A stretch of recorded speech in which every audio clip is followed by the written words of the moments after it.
Listen, lean in.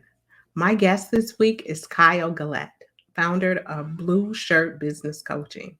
Kyle helps business owners who feel like they are on an island in a state of SOS, stressed out, overwhelmed, and stuck. Shift to having more courage, confidence, and freedom than ever. Kyle is the author of Right Now Leadership, a four-part framework for today's leader. Always an open book, Kyle provides an honest look at business, leadership, faith, and being a dad. Kyle joins me to discuss his book, its purpose, and next level success. I hope you enjoy the podcast. I want to jump right in. Kyle, welcome to the show. Thank you. I appreciate the opportunity to be here. I see you have a blue short shirt on, so I'm ready to ask that question. But before I do, I always like to start the show with, would you tell us something about yourself? Sure. What do you want to know? A little bit of the background or Yeah, something yeah. unusual? Just a Uh, little brief intro before I get into that probing question about your sure. mental victory vibe celebration. Yeah. Yeah. So I grew up in California, in the Central Valley of California, and I grew up on an orange farm. So most people did not grow up on an orange farm, and so I grew up there and then went to college on the Central Coast and got my degree and then played around in various careers and worked in a nonprofit for 10 years and got to mentor young men, 18 to 25-year-olds for 10 years. And then hopped up to the Pacific Northwest and got introduced to the concept and ideas of coaching and HR and DISC and all that, and dove into creating the business I have now. So that's my 30-second version of my biography, I guess, if you will. I really like it, but what's really sticking out is the orange farm. Yeah. It's like the orange farm. I could really an orange farm. Yep. Yeah, 40-acre orange farm I worked on since I was in seventh grade, all the way up through my junior year of high school, and then I worked on a peach farm my senior year of high school. So that was my experience. Yeah.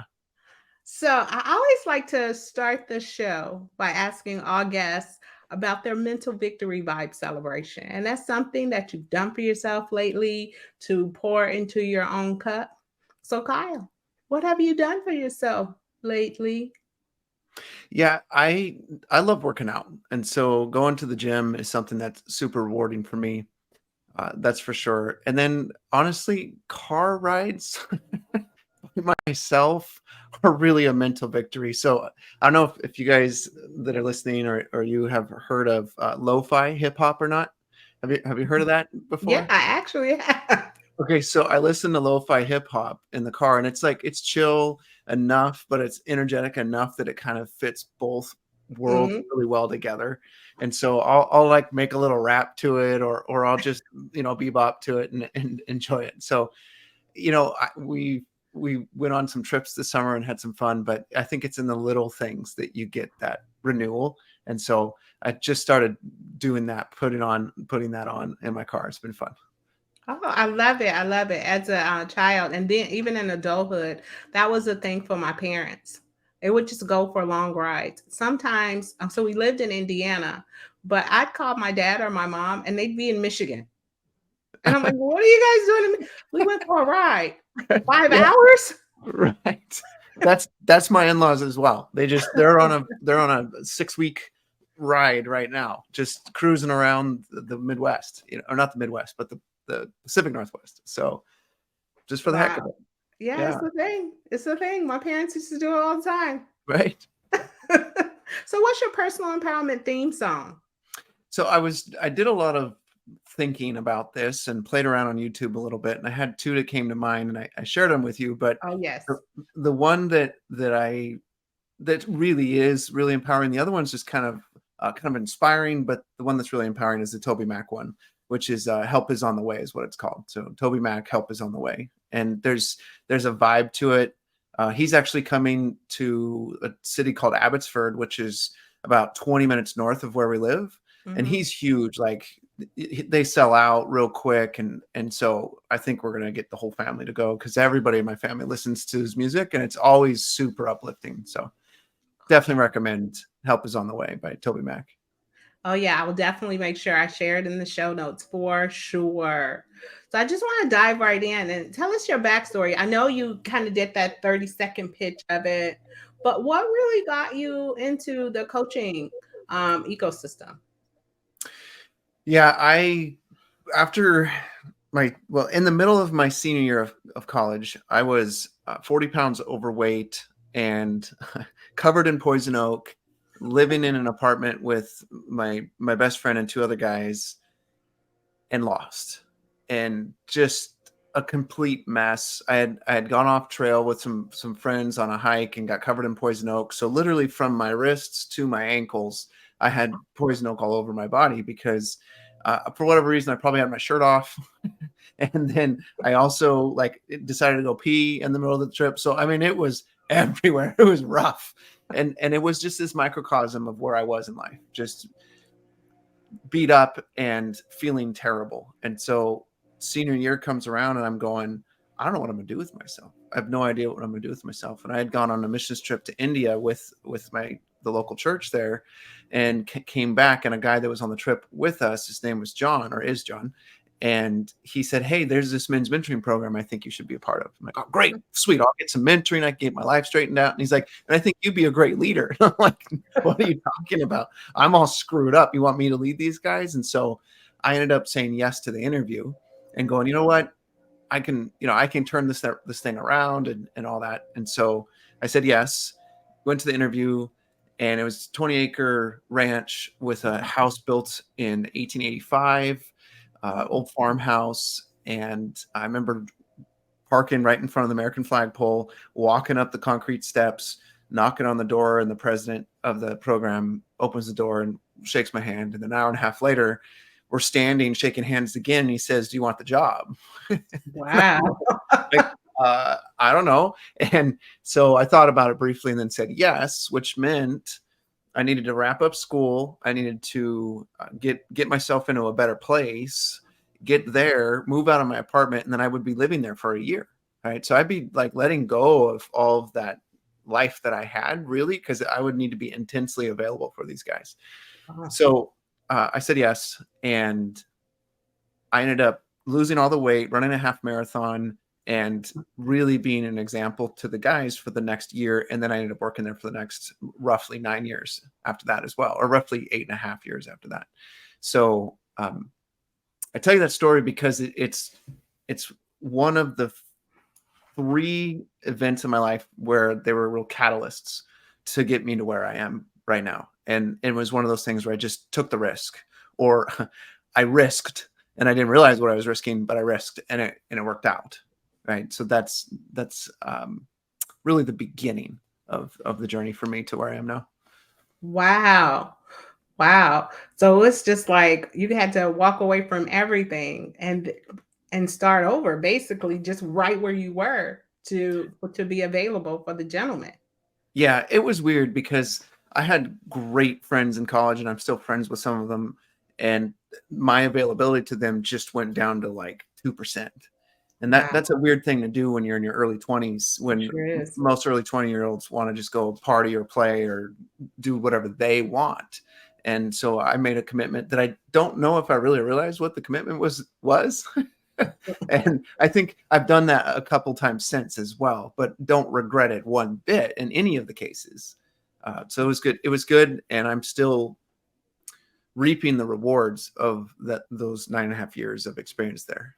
Wow, that sounds great.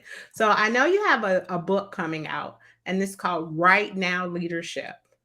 The four-part framework for today's leaders. And I really appreciate you sending me the book so I could look through it.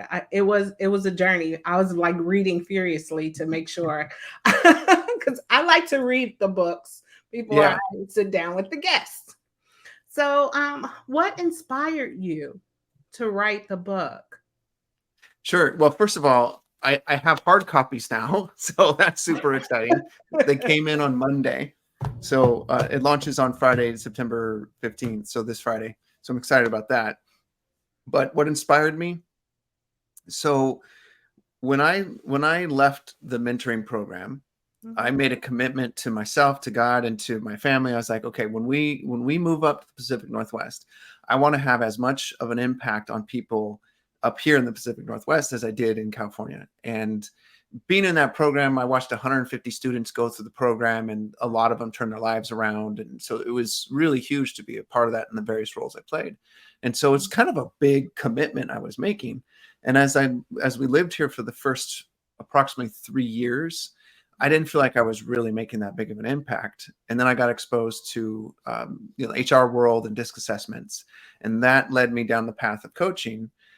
And when I was in the coaching, I went, huh, IP really matters. So intellectual property really matters. And Mhm. then you can do whatever you want with your IP. And so I thought I need to start creating my own IP, which then ended up turning into this book, because now I can do and say whatever I want about these topics because they're mine. And I went, okay, I have all this information, all this experience, and let me see if I can put it into a book format. Okay. I was trying to come up with some sort of an acronym that made sense, that sticks, because I remember a lot of things via acronyms. And I literally have a sheet of paper that has 25 different acronyms on it that help me to run my business. It's like I'm an it's kind of acronym person ridiculous. too. Guilty. Yeah, Guilty. exactly. And and I was trying to come up with one, and I kept on getting things like development and leadership and growth and stuff like that. But it never came out into any sort of acronym that made any sort of sense.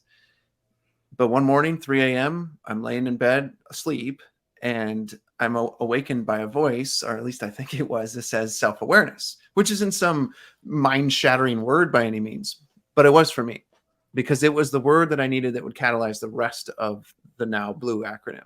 So I jumped out of bed, ran into the kitchen, sat at the table for 4 hours, and began writing what would ultimately become my framework and then this book. And that was a really, really cool experience.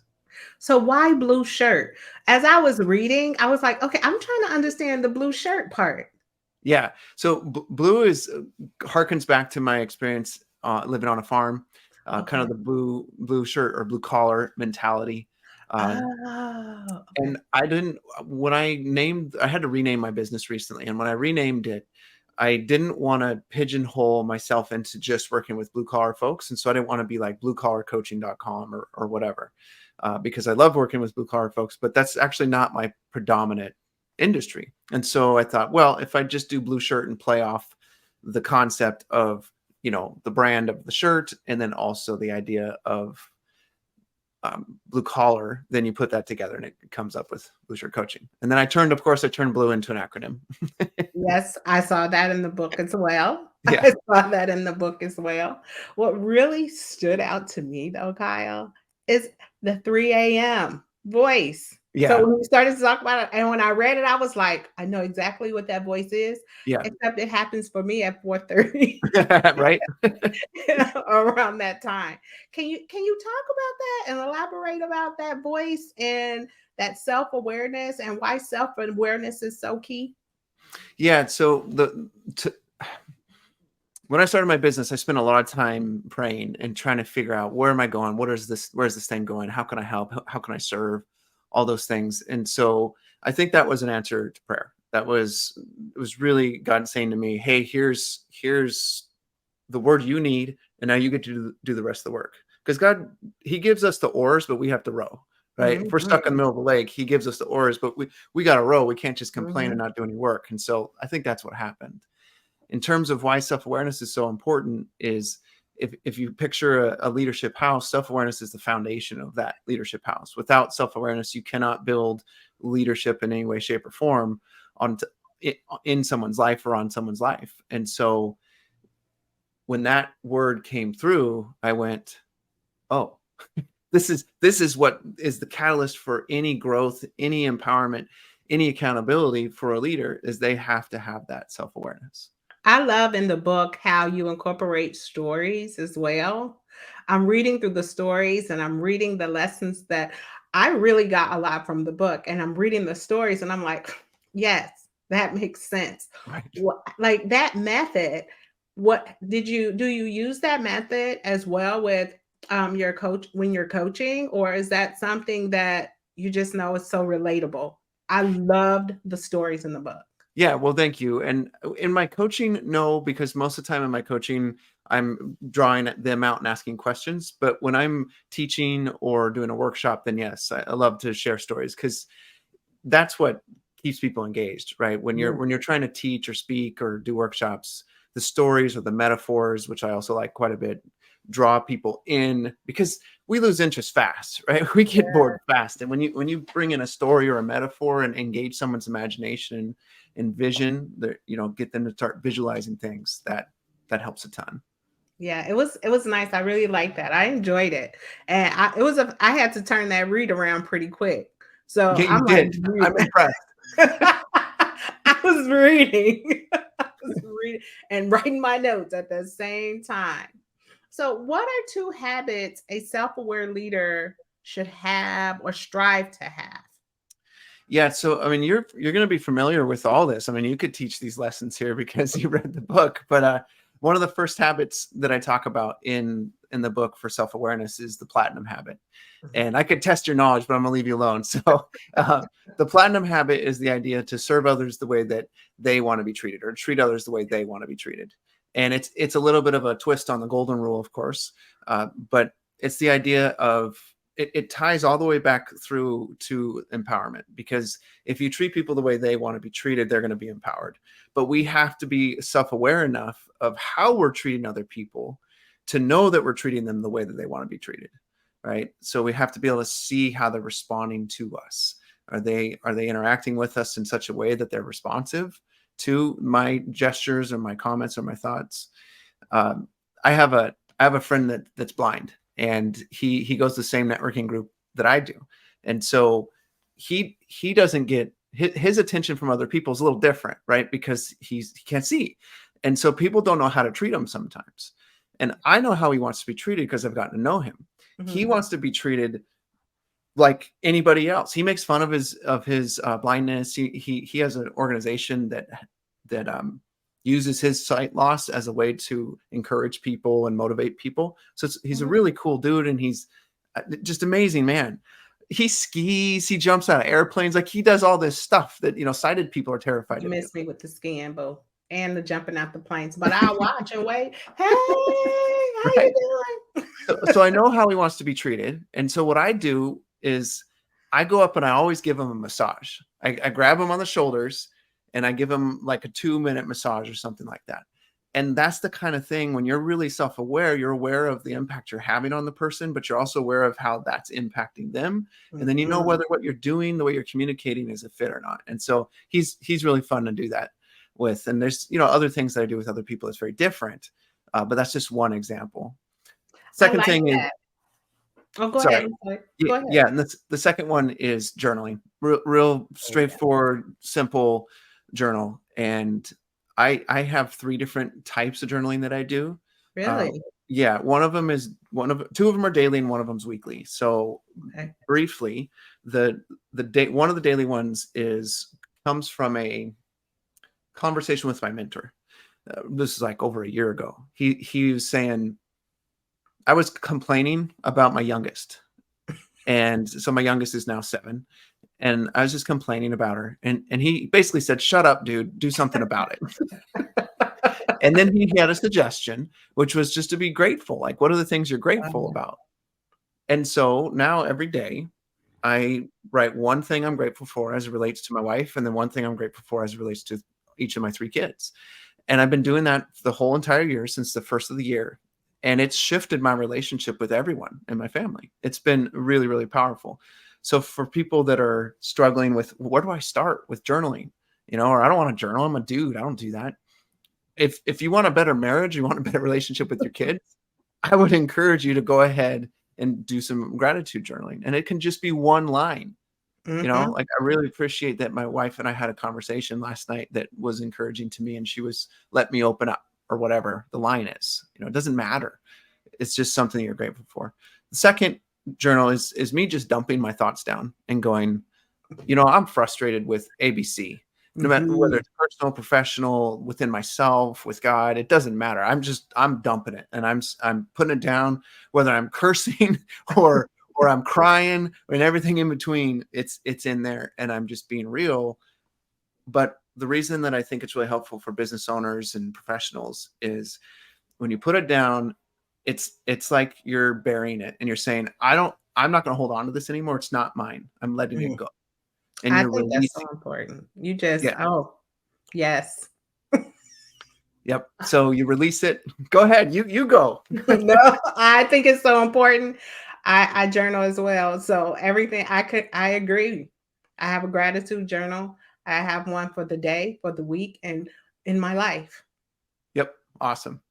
And if people are listening, they're going, well, I don't want to do either one of those things. That's fine. I get it. Let me give you a Mhm, third option that you can do once a week or every day if you want. It's something that I use, which is called a MOLO, mhm, and MOLO stands for more of, less of. And it's basically you're asking yourself 5 questions, and I do this every Saturday, um, mhm. bright early in the morning. Not bright now; it's dark outside. But anyway, 5:30 in the morning. No, it's changing. The weather's changing. It is, man. Dang it! Here comes fall.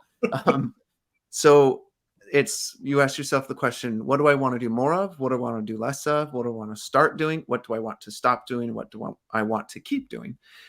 And the key is you need to pick just one topic. So it could be something related to your family. It could be Mm, something related to your business. It could be something related to a specific person in your business, a specific aspect. But the more niched you get or the more specific you get with the topic, the better. Because then you are really thinking and meditating and working on that mm. specific thing instead of running around in your head with a bunch of different topics. So those are the 3 approaches. And if you're real stuck on journaling, I recommend doing the MOLO as the first step and then proceed from there. It sounds to me like it taps into a lot of a virtue of justice, and justice leads to a lot of leadership, things that we do in a leadership perspective, fairness and teamwork. And when I talk about justice, I always pose the question, not of the blue type of justice, of the legal system justice. Mhm. I always pose the question, how are you showing up? What does your self care look like? And journaling, whether it's a pen and paper or it's the note section of your phone, Right. or maybe it's a voice memo, it affects how you show up.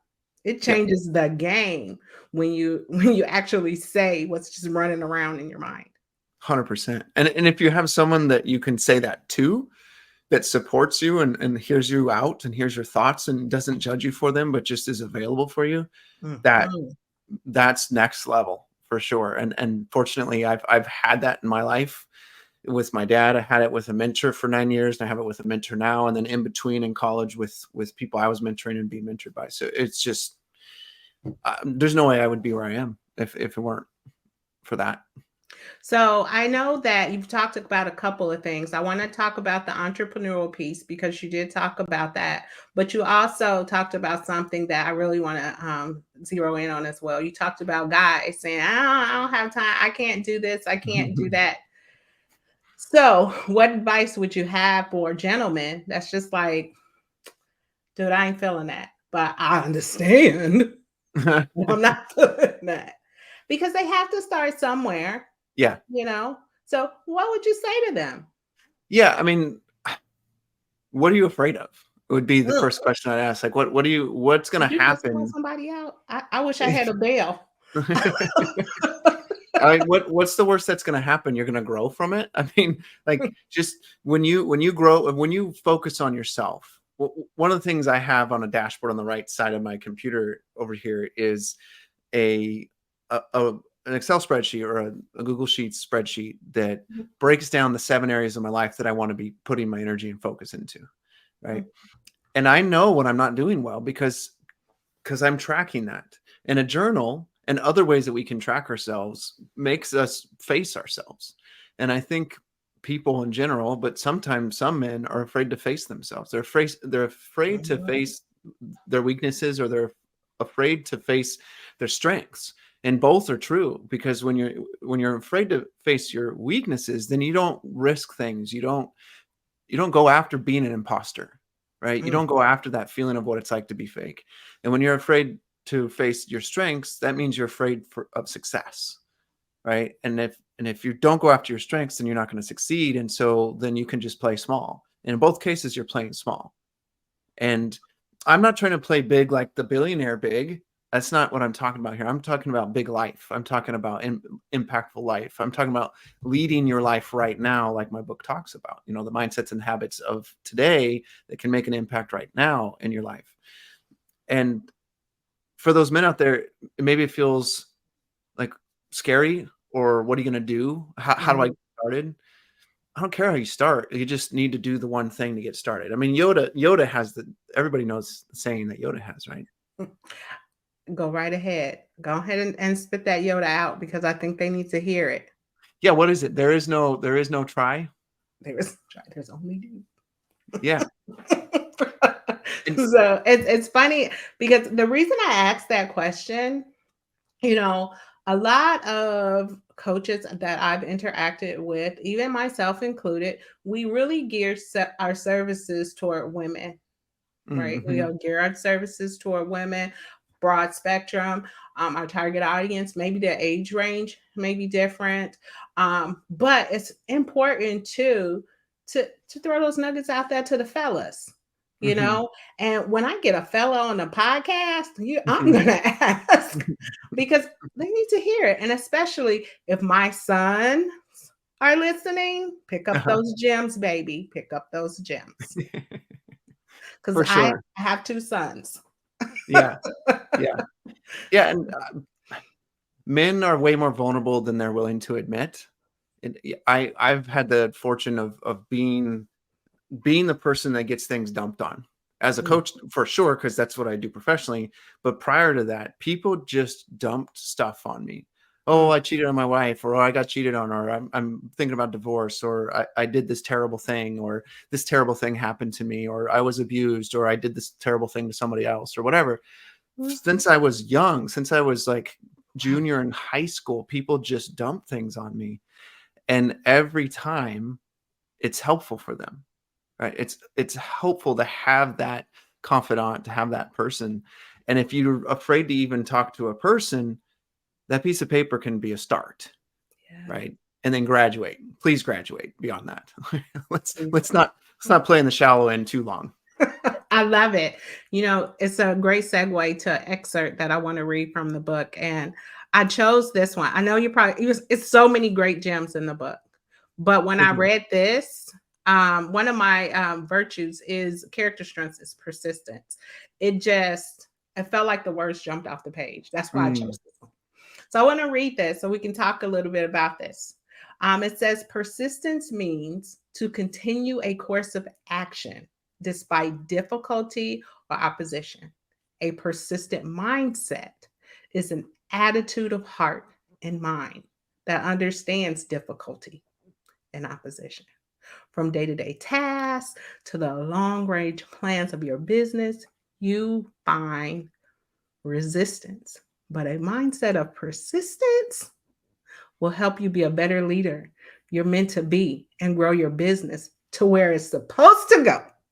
When I read that, I put it on a sticky note. I was like, oh, this is it. Okay. So, would you Awesome. talk a little bit about those different mindsets and why is it important? Because let me tell you something, that's on my sticky note, like right here. I loved it. Awesome. That's super encouraging.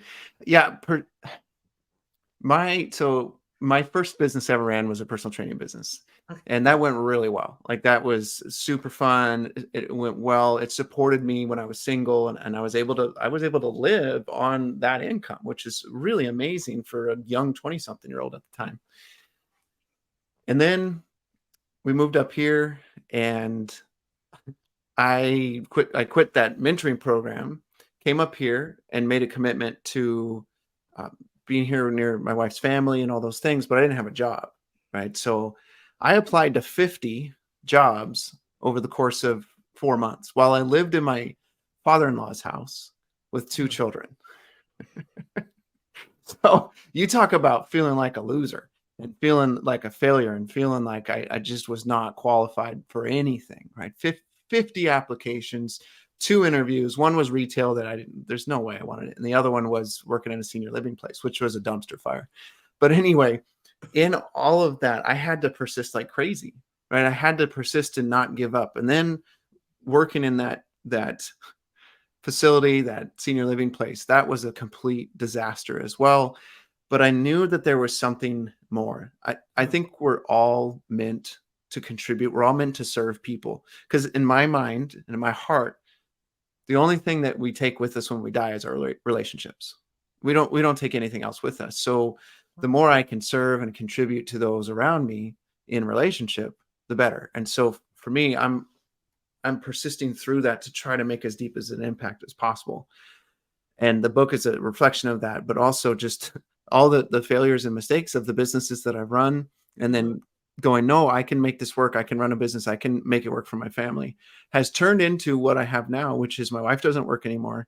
I'm running this business with her. And then I have some assistance on the outside of my business. And we have a situation that works for our family in a beautiful way. I love what you're saying, because a lot of encouragement just came from that. For that individual that's putting in applications and trying to find work and not getting callbacks or getting ghosted, because that's the thing. Employers do ghost and Yep. they're discouraged. You just, hey, keep going. Yep. Keep going. Yeah, and I literally tracked that it was 50. Like I track a lot of things, and so I'm not just random arbitrarily saying a number. It literally was 50 applications. Mm. And finally, I don't know what number the senior living place was. So I'm serious about the number for those that are listening and going, well, he's just making up and up. No, I'm not. It's a real number, and I want people to like persist. It's worth it. It's worth it. Persist. There's a author named Andy Andrews, and his phrase is to persist without exception. And so no matter what, you persist. And he has a story about bringing his books to, a bunch of different publishers and nobody accepting it. And in my book, I tell about Colonel Sanders, right? Where Colonel Sanders is like, hey, I have this fantastic recipe that I think anybody can benefit from. You can buy it from me and use it, and then I'll take a little bit of the money off of it. And nobody wanted. And I think is it the 1,000 and 1,000? It was 1,000. It was 1,000. He had 1,000 no's. Yeah, 1,000 freaking no's. So the 1,001st request became the accepted request, and now we all eat at KFC. Yes, right? 1,000 no's. Yeah, but here's the thing about persistence: you want no's. I want no's. We need no's, because the no means we're making progress. Because every no is feedback to learn from. And so I'm shooting for those, because that means progress. Because somewhere in between the no's is going to be a yes. But if your reward is the yes, the no's, you're going to get way more no's than yeses. And so you're going to get super knocked down from them. So focusing on, okay, what can I do to continue progressing despite the no is really important, right? Sometimes I challenge my clients to go, can you get 10 no's in the next couple of weeks as you're trying to get clients? And then they'll end up getting 3 yeses in the process. So it's this wonderful experience. It is a great experience. It reminded me of a situation. I went to my eye doctor, and I had just started creating my aromatherapy blends. And I got these business cards. I walked in there. I was so excited, and I'm talking about my business. And my eye doctor was like, that's great. Leave me your card. Don't talk to the ladies about it in the front. That is fantastic. So I go and I hand my card to one of the ladies in the front. She looks at it and she says, the writing is too small. It's too light. I can't read it. And she gave it back. Nice. I kid you not. She gave it back. And instead of feeling defeated, I said, thank you for that feedback. Yep. Because I will increase the font and I will change the color so you can read it. Yep. I changed them to a rich blue. And I was like, and it was because of her feedback that I did that. She was like, no, I can't see this. The writing is too small and it is too light. Yeah, I was on a networking call the other day, and it's this gentleman that's trying to raise venture capital support for his business that he's starting. And it's a really cool business idea. And he ran through the presentation with me because I'm not a fit for it, but he ran it through it anyway. And I'm watching it and he's talking about it. I'm like, this is crappy. It's what was going on in my head. And so I told him, I said, if you want, I asked him, is this what you're going to use to try to get angel funding or venture capitalist funding? Mhm. And he said, yes. And I said, it's not going to work. I just, he's, he's in his later 50s, had a lot of different businesses. We're talking like multi-million dollars worth Mhm. of funding he's trying to get. And I'm like, no, this isn't going to work. I said, I know someone that'll fix it for you, but you've got to, this is not going to work. And so what happened? He took the feedback, went to the person that I know. The person I know fixed it, made it look beautiful. And now he's got a presentation that probably will, because he's got great charm, probably will win him some funding. Right. And this is the type of feedback that is so powerful. And we got to be brave enough to do it. Yeah. Right. We got to be brave enough to give it. I mean, we're not Yeah. talking about persistence anymore, but that's part of the picture, right? Of But it's that perseverance. determination and bravery too, Yeah. because with bravery, that's courage. Courage is a virtue. Yep. And that bravery and persistence, all of that is in there. And sometimes persistence means someone giving you constructive feedback Yep. on where you can improve, where your target audience is, where niche down. And you're like, niche down. I can remember when I started, I was like, niche down. What does that mean? The world is Mhm. my oyster. I'm Right. going to take it all. And then I started working and I'm like, I can't do it all. Yeah. Can't. Yep. So that's great feedback. Yep. It's great feedback. And it just, the determination has to be there. That drive has to be there. And it's something that we all have, Yep. along with frustration and irritation, right? Yeah. Every once in a while. you know, it's all in how you use it. Pity party, Right. or like, hey, I'm gonna take this and I'm gonna run with it. Let me see how I can fix it. Yep. You know, it's a lot 100%. of late nights. I always say that to my girlfriends when they're like, well, what are you doing? I was like, girl, I had two picks in my eyes, but I got it done. So, from your perspective, what is the best way for someone to reach the next level of success and have the impact that they desire? So there's two studies that have been done that as it relates to goal accomplishment, because that's what we're really talking about, right? We're talking Mhm, about creating some goals, going after those dreams that we have and putting a plan to them. mhm, And one of the studies is done by the American Society for Training and Development, or ASTD, and the other one is done by Michigan State. And they found an interesting correlation between accountability and goal achievement. And that correlation, the Michigan State study found that if you have, and I'll explain the process in a second here, but if you have accountability in place, a certain kind, then you'll achieve your goals at a 76%. Your likelihood of achieving the goal is 76%. mhm. The ATSD study found that it was, or ASTD, excuse me, was 95%. So somewhere in that range is where we're talking about. Either way, it's amazing, right? Right. 3 out of 4 of the goals that you set, you can accomplish if you follow this process. So the process, when it's broken down, they tell you how it's broken down, but I've nuanced it a little bit because I think I've made it more robust. And the very short version is PASS, PASS. So it's something that I call the accountability pass. And I'll give the very brief version here because I think we're running low on time. But P stands for passive accountability, right? So whenever we go to set a goal, you first think about it, right? Everything's created twice. You think about it and then it's actually created. Mhm. And so we have to think about it and then you have to commit to it. And the way you can commit to it is by sharing it with others and sharing it with your unconscious mind. So sharing it with others is easy. It's easy to explain. You just tell people. Right? Sharing it with yourself is a little different. Mhm. Sharing it with yourself means, like, I want to sell 1,000 books before the end of October, right? So that's my goal. That's a lot of books, right? And can I do it? Totally, I can do it. Oh, So how okay. do Because I read it. I know it's thebomb.com. I'm just I? saying. It's possible, darn it. So then, how do I get my brain to believe that? Because a lot of times we have self doubt. We struggle to believe the Oh, yeah. things that we're trying to achieve. You create the story of the success as if it's already happened. And I call it future tense goals. So what do you do? Okay, I have a story. I kind of want to read it to you guys, but actually I'm going to. Give me a second. It won't take Okay. long to pull it up. It's in my I read it every day, so I'm going to pull it up on my goals dashboard here and read it to everybody. Okay, book sales. Sitting on the plane to Phoenix, I can't help but think about how well the book has done. I've sold 1,000 books already. It's only been on sale for a month and a half, and I've already lined up several new clients, a paid speaking gig, and my mastermind group will launch in late October. I'm feeling great about all of this and excited to impact thousands of people.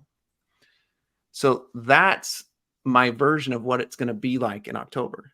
And so Mm. my brain says, okay, well, that's not what's really happening. So I better make that happen, because Right. your unconscious mind doesn't know the difference between a really good generated reality, like emotions and feelings and details, Mhm. versus reality.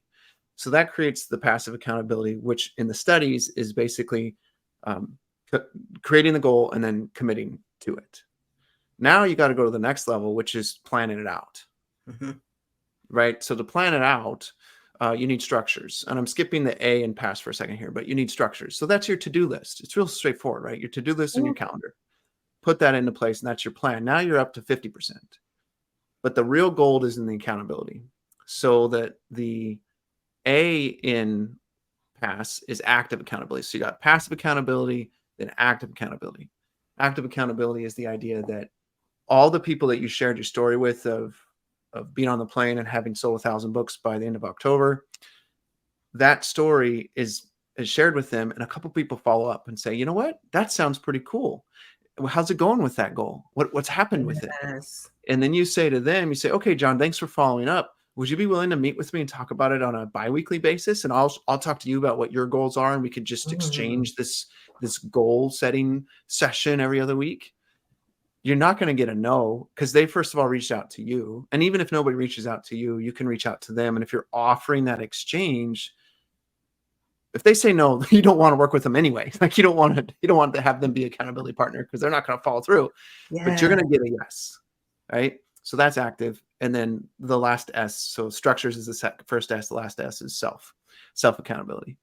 And this is just the concept of when you put your hand to the plow, don't look back. Like you're committed to the thing. When you jump out of that airplane and go skydiving, you can't crawl back in. It's over. Like you've made your commitment. So Yes. whatever it is that you need to do or I need to do to commit to that goal that I have, to commit to moving forward in whatever way, find out the thing that makes it impossible or almost impossible for you to turn back. Mm. And you put all that together, and your likelihood of accomplishing a goal becomes 76 to 95%.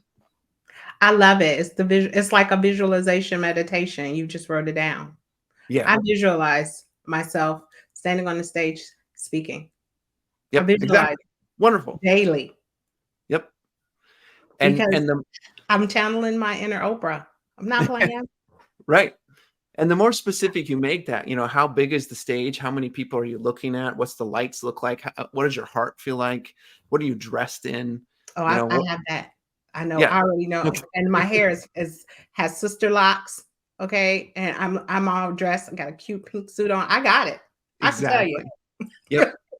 Yep.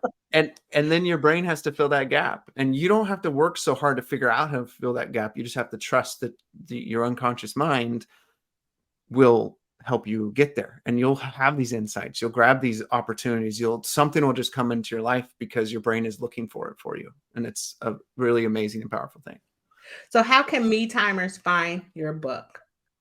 Where Yes. is it? Where is it sold? Because let me tell you something.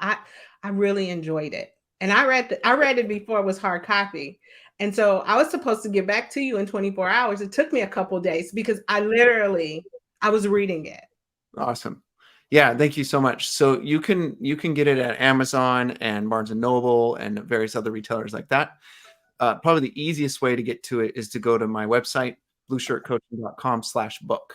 It's also in the top menu, but blueshirtcoaching.com/book. And then when you click that, it gives you all the retailer options and a little bit of details. And I have a video and all that kind of stuff to make it. Okay, I'll make Uh, sure to include that in the notes. I have one final question for you, though, Kyle. yep. What advice would you give your younger self to cultivate self trust? All right. So I wrote something down. What did I say? Uh oh. Uh oh. Oh, yeah, yeah. Self-trust. Uh, reflect, right? We have to spend time reflecting.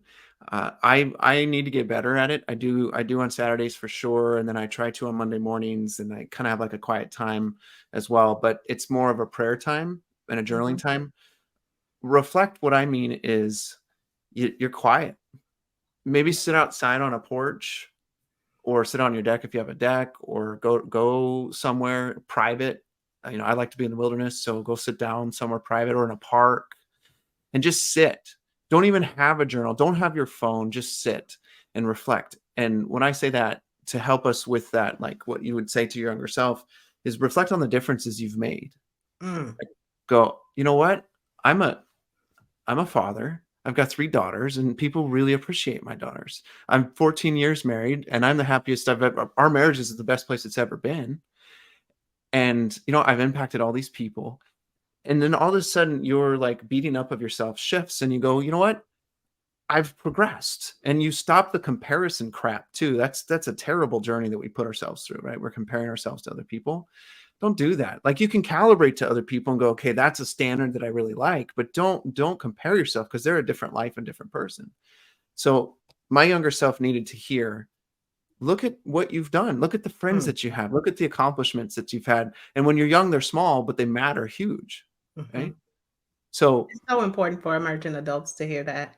oh yeah. So that's why I asked that question because it right now it's so many things that's immediately available to them. So that validation may come from picking up that phone and seeing, oh, did I get a like? Oh, did they like this? Oh, did I do this? But there's just so much more to it. There's just so much more to it. I love Yeah. that. Reflect. Be Yeah. And still. can I tell you a quick story before we wrap up? Absolutely. So I was doing this workshop on what's called a thinking environment, and it's something that I got some training through. And essentially, a thinking environment is creating space for others to freely think without judgment, without Yeah. discomfort. And so I did it for a team of 20 something teachers, and I'm up front standing and telling them about how to do it. And then they go and do it. And one of the teachers was really struggling with not getting feedback, because part of a thinking environment is you don't interrupt the person Mhm. that's talking, and you also don't egg them on in any way. And what I mean by that is, you're not like nodding and encouraging them with the words they have to say, or the mhm, mhm, that kind of stuff. You Mhm. don't do that. And this lady was really struggling with that. And then she ended up committing to it and going, you know what, I'm going to commit to this process and see what it's like. At the end, I had them all reflect, and they all shared without interruption their reflections. And hers was essentially, I really struggle to think for myself, and I need other people to affirm my thinking so I can keep going. And so she realized that ultimately, for her whole life, she really hasn't been thinking for herself. She's needed validation for all of the things that she's been saying almost her whole life. That's what she admitted. And then 2 other people in the group admitted the same thing. And it was powerful. But It this is is powerful. That and this I get yeah. chills thinking about hearing her say that. Yeah. And so she, like, her life changed that moment when she made that realization. Her life changed in that moment because she thought it. I didn't tell her that. She came up with it herself, and it Mhm. changed her life. So that's what reflection can do. Yes, I love it. So I will also post this, of course, across all social platforms, and I'm really working hard to post more on my YouTube channel. So this will be posted there. But I want to extend an open invitation for you to come back because I enjoyed it. I enjoyed our conversation, and I would also like you to consider being a panelist because I want to do panels in Yeah. 2024. And I'm telling you, the conversation, it's going to be hard. I'm trying to figure out how I can keep this under 50 minutes or something. Because it's some dynamic people out there that's going to be on Right. the panels. And I True. would love for you to come and sit on the panels. I would Yes, love it. that'd be awesome. Yeah, let's talk for sure. Oh my gosh. Thank you so much. Me timers. You heard it here first on Me Time with Mind Escape Vibe, where it is your time to be kind to your mind. You have a great day now.